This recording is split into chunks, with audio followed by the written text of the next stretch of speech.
Hey, James here, and I wanted to come on and talk a little bit about how do you reinforce a culture of high performance. Of course, there's many things to this, but I'm going to give you one really specific thing that you can start doing literally today before you go home for work or tomorrow whenever you're seeing this video. So let's go ahead and jump in because I want to talk to you about this principle of what I call the bank account. And this is important for us to understand this. And I find this analogy makes things really simple for people. So, Harvard Business Review published some data on high performing teams. And what they found was that there was a ratio between positivity in a team and negativity. So, not necessarily positive and negative, but just think of it as like things that would strengthen you and things that would pull you back down or discourage you. Now, it could be a discouraging comment, but it also can be on the positive side, a positive comment. Hey, great job, nice work with that, or some very targeted recognition. Anyways, what they found was that the best performing teams had a ratio of 5-to-1. 5 things of positivity for every one thing that was negative. Now, think about this for a moment, because here's the thing: as leaders, it's our job to fix things often. It's our job to make things better, right? This idea of being discontented with the status quo, right? To quote Coutts and Posner from the Leadership Challenge. And that's part of a leader's job, but if we're only wearing those lenses, then we just see the negative. Think about this, though: five things of positivity. So imagine as you go through your day as a leader, and there's going to be things that you notice need to get better. Let's say you find 3 things that need to get better. Then the idea is, did you find 15 things that were going well? Because at any given time, there's things that are going well. Now, why am I even talking about this ratio? Well, obviously because it's how you create a high-performance team. But let's talk now about the concept of the bank account. So, what we mean when we're talking about the bank account, I want you to think about your bank account at home right now.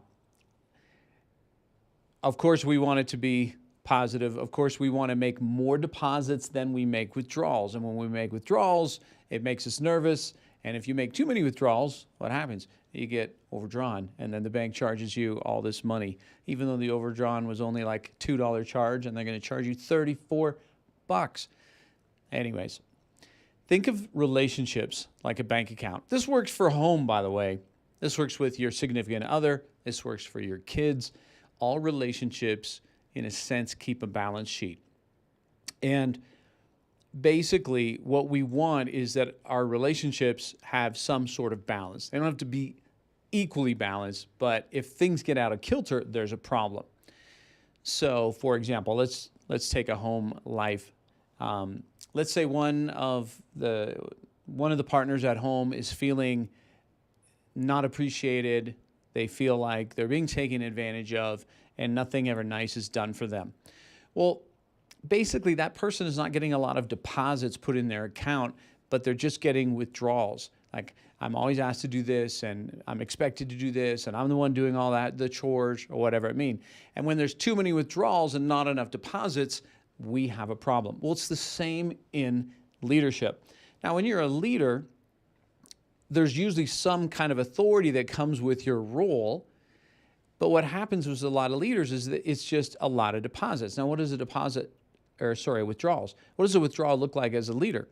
Well, it can mean a couple of different things. So, for example, a withdrawal might be holding someone accountable when they haven't done what they're supposed to do, right? Giving that constructive feedback, challenging them. Anything that, in a sense, takes energy from us, that's a withdrawal. Having to work in a hot office with no air conditioning, or if you're someplace in the winter and the heater's off, well, it's just a negative thing that somebody has to work through. That's a withdrawal. We want to be mindful of how many withdrawals are going on at any given time with our staff. We want to balance those. We want to cover those withdrawals with deposits. How do we do that? We care about people. That's why we just constantly want to care about the people that we're leading. Also, recognition, which I'm going to get into in a little bit here. Recognizing good behavior, recognizing teamwork, recognizing values, any kind of recognition that's going to be positive. Appreciation. One of the simplest things you can do is just, hey, I appreciate you. Hey, someone leaves, they leave for the day and they pop their head inside your door. Hey, just letting you know I'm taking off for the day. Oh, fantastic. Hey, I appreciate you. I appreciate you that you come in here and you work hard. Thank you. Just little things like that. Those are deposits. Now, what does all this have to do with creating a culture of excellence? So here's the thing. What I found is that when some companies want to ramp things up, right? Like, let's get better.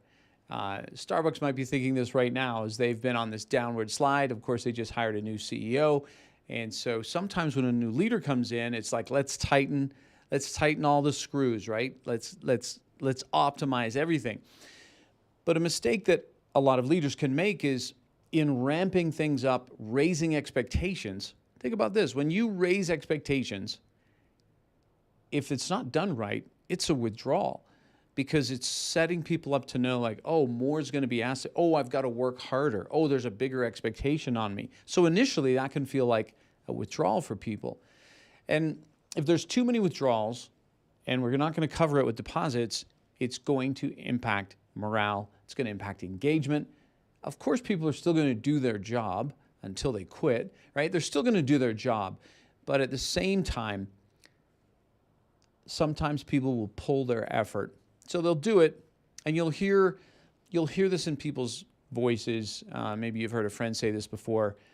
When, let's say, their boss is just withdraw, they'll say something like, well, I'll show up and do my job that I'm supposed to, but don't think I'm gonna stay overtime, or don't think I'm gonna put in the extra time, or don't think I'm gonna answer an email on the weekend, right? And so people, that's a sign that their account's overdrawn.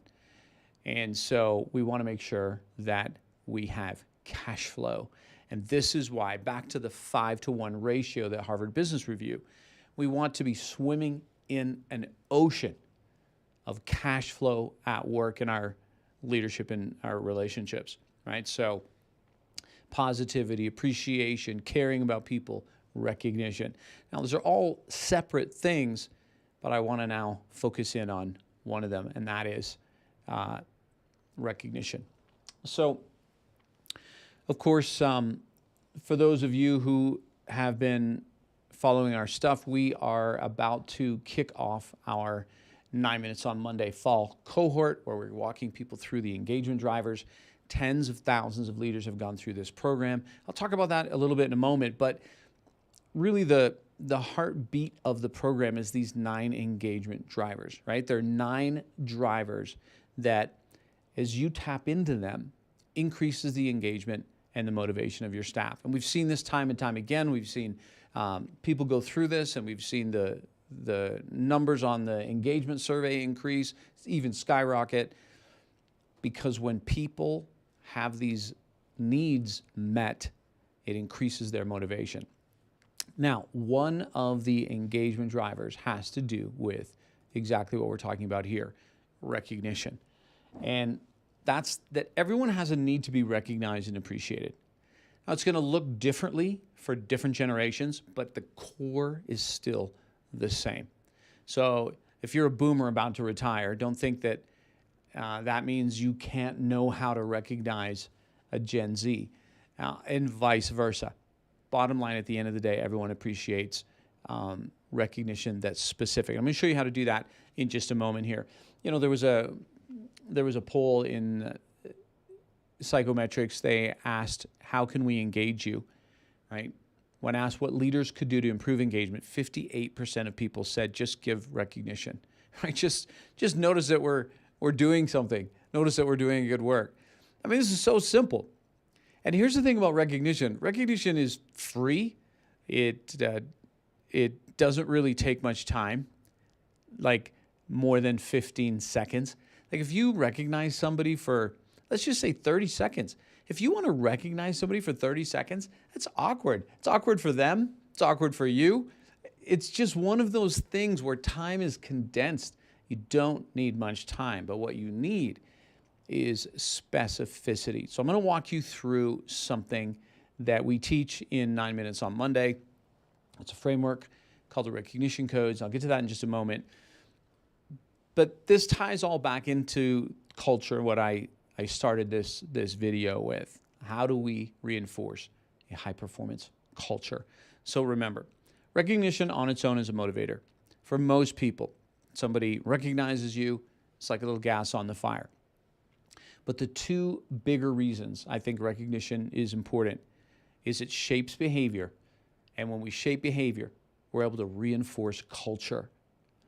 Remember, culture at the end of the day is a bunch of behaviors. That's what it is. If you say, this company has a toxic culture, well, what do you mean by that? Explain that to me.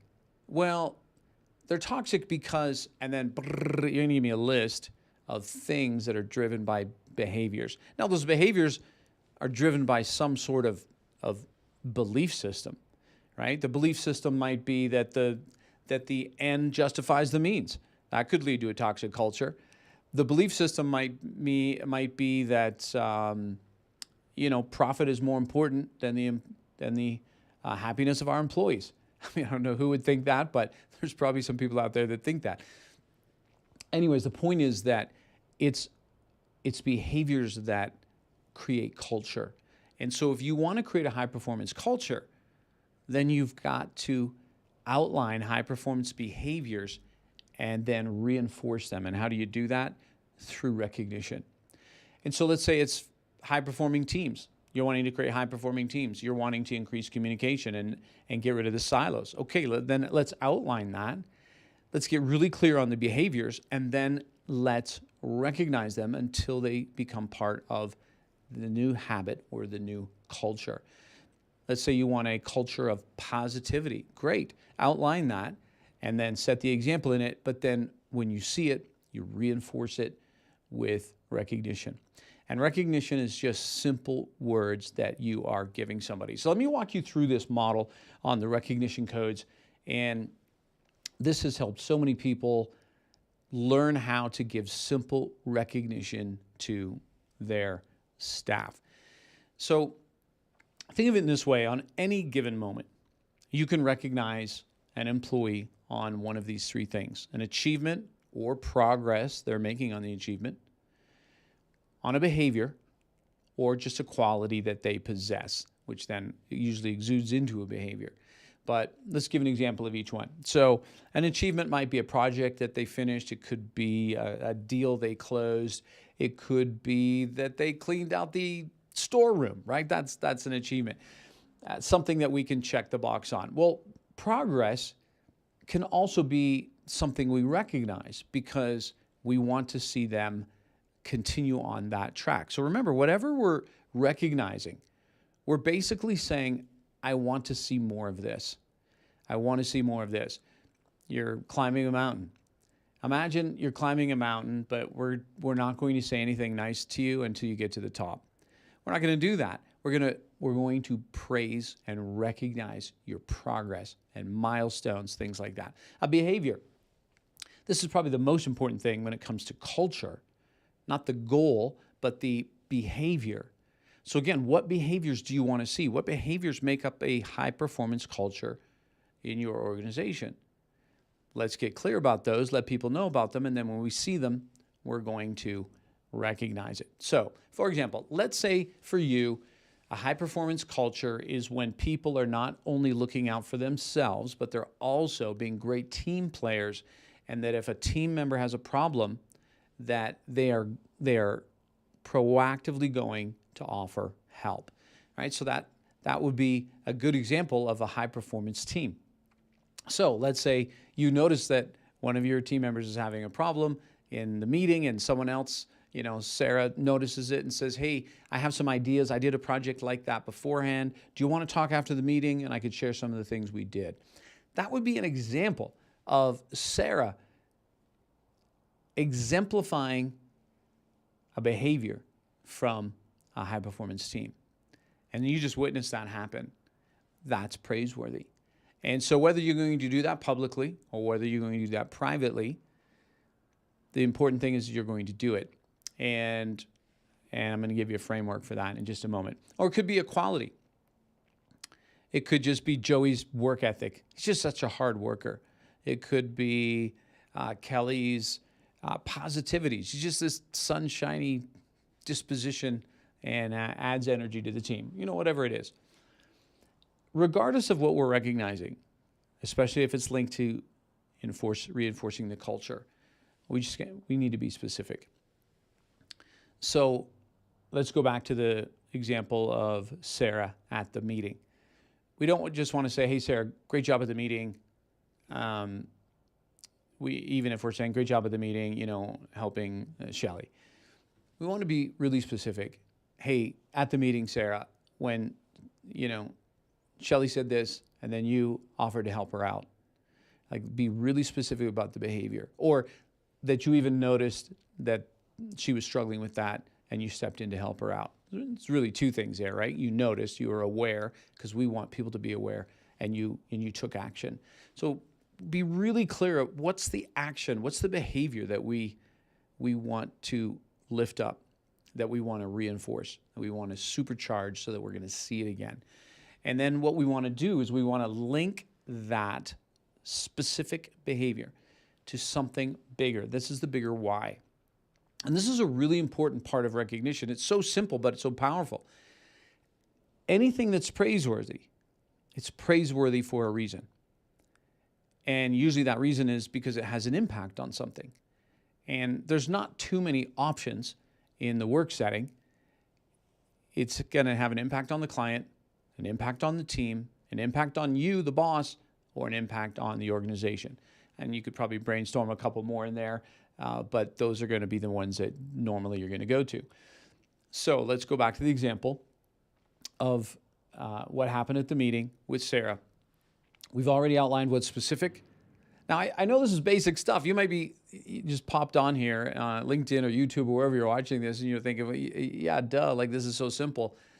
Exactly. It's just the fundamentals, but it's the fundamentals that don't get done. All right. So we're gonna say to Sarah, hey, at the meeting, you picked up on the fact that Shelly was struggling. You offered to help her after the meeting. I just want you to know, when you do things like that, it strengthens our team in a way far more than I could ever do it. And now I could say, hey, great job. So I linked it to something. Like, when you do this, this is the impact. This is what people need to be reminded of. And this is what's encouraging to them. All right? So that's how you do it. Now, recognition is just one of the engagement drivers that we dive into in the 9 Minutes on Monday Leadership Program. Now, you might have taken this program already, or you might have signed up and did a self-study on it. But 3 times a year, we do a live cohort where we open the doors up and we take a group through the 12-week program. And if you would like to go through 9 Minutes on Monday, basically what happens is we teach you these engagement drivers, all 9 of them, and we help you put them into practice in your workplace, right? The need to be more than a number, which is care. The need to grow and develop. The need to be recognized. The need for mastery and achievement. The need for purpose and significance. The need for autonomy, right? The need for connection and being part of a great team. The need for fun at work. And also the need for a model to follow. And by the way, that's you. And so we walk through those engagement drivers. Each week, we take one driver and we teach you the concepts, and then we give you some to-dos to go and put it into practice. And that's how it works. And the reason that it's so powerful is that at the beginning, you realize how important it is, your leadership on the little things, right? Then we're going to help you with these engagement drivers, and then we're going to help you hardwire in some of the new behaviors with a really simple ritual that you do on Mondays. That's why it's called 9 Minutes on Monday. So, like I said, tens of thousands of people have gone through this program, and they have loved it. It's helped them lead. It's helped them create more positive workplaces. And if you would like to go in it, then I'm going to give you a link in just a moment here. But basically, here's how the core program works once you jump into it. Every Monday, we kick off a new driver. You watch a short training that is 15 to 20 minutes long. It's not, so we're not asking you for hours and hours of your time. 15 to 20 minutes long. You're going to learn the driver. Then we're going to give you this one exercise. Hey, spend 5 minutes doing this, and then go out and put into practice. And we just keep doing that each week. And while you're going through the program, the really cool thing is every other week we meet together as a group. I jump on, our coaches jump on, and we're there to help you, to coach you, so that make sure that you are not having any obstacles as you go along. So if this is something that you think you would love to do, or you want more information, go to the link there, jamesrobbins.co/live. If you're watching this on LinkedIn, or if you're watching this on YouTube, it'll be in the description. If you're watching this on LinkedIn, I don't know if the link will be there, but you'll have to type that in, jamesrobbins.co/live. But this kicks off on September 19th. So we would love to have you there. That's where all the information is, and you will learn how to put all the drivers into play. All right? That's it for today. Remember, how you create a culture of high performance is first figuring out, well, what does that look like? And what are those behaviors, the values that drive them? But then start to reinforce all those behaviors with great recognition. I gave you a model, a framework of how to do that using those recognition codes, and you would be amazed how quickly things change when you begin to use it. All right, that's all we got for today. See you soon.